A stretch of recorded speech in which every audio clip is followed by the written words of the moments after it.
बीड तालुक्यात मुसळधार झालेल्या अतिवृष्टीमुळे पिकांचे मोठे नुकसान झाले आहे. तरी नुकसान भरपाई मिळावी यासाठी शेतकरी वर्गांनी आज बुधवार दिनांक 21 ऑगस्ट रोजी कृषी विभाग तसेच महसूल विभागाला लेखी निवेदनाद्वारे आज दुपारी 12 वाजता तक्रार केली आहे.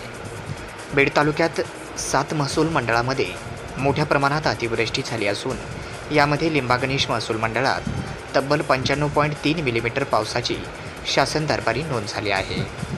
बीड तालुक्यामध्ये समाधानकारक पाऊस पडला असतानाच आज बुधवारी पहाटे 4 वाजण्याच्या दरम्यान झालेल्या पावसाने शेतातील मका, सोयाबीन आदी पिके पाण्याखाली गेली आहेत.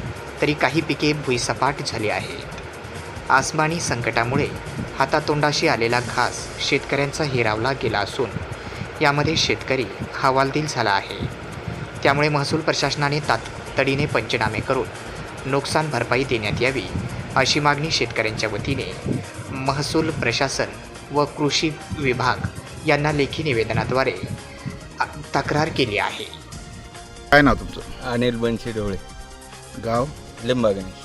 काय परिस्थिती सध्या मकाची? मकाची काय आता पाणी लागले, आता मुळाला पाणी लागले, समजा पाणी झालं. मग काय उत्पन्नावर काय? कशाचं आता उत्पन्न पाणीच लागलं तर उत्पन्न कुठून येईल? ते ई पीक पाणी वगैरे काय सांगतात ते? नाही तसलं काहीच केलेलं नाही. येतं का तुम्हाला? का नाही केलं? कशाचं आम्हाला काय कळतंय शेतकरी माणसाला?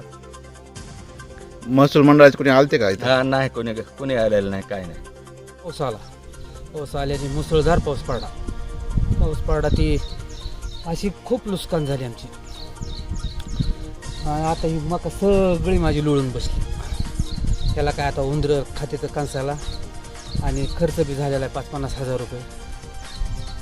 ह्याच्यासाठी आमची एवढीच विनंती की त्यांचा पंचनामा करून आम्हाला थोडी भरपाई भेटावं.